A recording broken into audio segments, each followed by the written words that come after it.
আমাৰ কচুগাঁও জমদুৱাৰ আৰু চৰাইবিলত কাৰ্যকৰ্তাৰ সভা আছিলে আৰু মই ইয়াত উপস্থিত হৈছোঁ।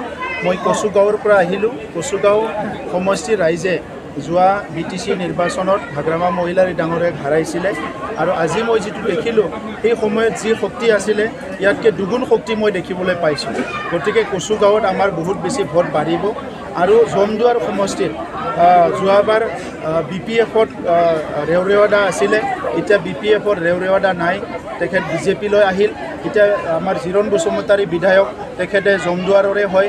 আমাৰ TCLCC চেয়াৰমেন VCDC তিনিটা দল AGP BJP আৰু UPPL চবে মিলি পেলাই আজি যিটো কৰ্মী সভা ইয়াত হৈছে তাত মই দেখিবলৈ পালোঁ জমদুৱাৰ সমষ্টিত 70%তকৈ বেছি ভোট UPPL-ৰ কেণ্ডিডেট NDAৰ কেণ্ডিডেট জয়ন্ত বসুমতাৰী তাত আহিব, এইটো নিশ্চিত হৈছে।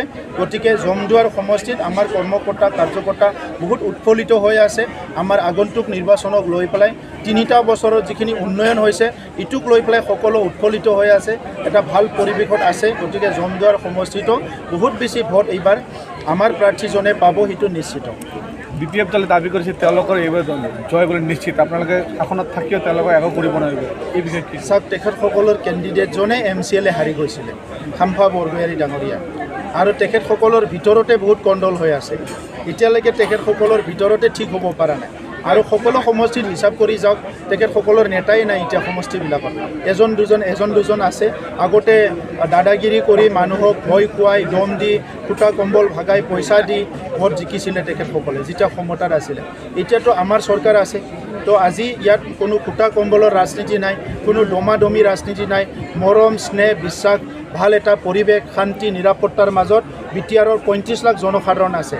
ইয়াত প্ৰধানমন্ত্ৰী নৰেন্দ্ৰ মোদী ডাঙৰীয়াৰ ব্লেছিং আছে, গৃহমন্ত্ৰী অমিত শ্বাহ ডাঙৰীয়াৰ ইয়াতে ব্লেছিং আছে, আৰু ডক্টৰ হিমন্ত বিশ্ব শৰ্মা ডাঙৰীয়া 24/7 আমাৰ অঞ্চলত শান্তি কৰি ৰখাৰ কাৰণে আমাক সদায় তেখেতে উপদেশ দি আছে, আমাৰ লগত একেলগে আছে। গতিকে আজি BTR-ৰ ৰাইজে এই এটা সুন্দৰ পৰিৱেশটো কোনো কাৰণত পাহৰি নাযায়, আৰু সেইকাৰণে কোনো BPF-ৰ আগৰ নিচিনা প্ৰলোভন আগৰ নিচিনা ঠগ প্ৰবঞ্চনাৰ ৰাজনীতিত কোনো ইয়াতে ভুলতো তেখেতসকলৰ মানে এই কথাত ভুলি নাযায়, এই কথাটো নিশ্চিত হৈ গৈছে বুলি কয়, বুজিছেনে?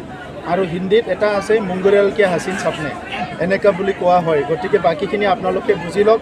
হাগ্ৰামা মহিলাৰী ডাঙৰীয়াৰ যিটো যাদুৰ লাঠি আছিলে সেইটো 2020 চনতে ভাঙি গ'ল।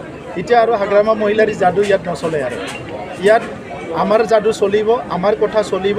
আমি ৰাইজক মৰম কৰোঁ, বিশ্বাস কৰোঁ, সন্মান কৰোঁ, ৰাইজৰ কাম কৰিবলৈ আহিছোঁ। তেখেতৰ নিচিনা আমি মদ ভাং জুৱা দাদাগিৰি দুৰ্নীতি অপশাসন কৰিবলৈ ইয়াত অহা নাই। আমি ৰাইজক সেৱা কৰিবলৈ আহিছোঁ, ভাল এটা পৰিৱেশ সৃষ্টি কৰিবলৈ আহিছোঁ, ৰাইজৰ কাম কৰিবলৈ আহিছোঁ। এই কথাখিনি ৰাইজে বুজি পাইছে, সেইকাৰণে এইবাৰ আমাৰ কেণ্ডিডেট অকল বিজয় হোৱাই নহয়, বহুত অভিলেখ সৃষ্টি কৰি বিজয় হ'ব।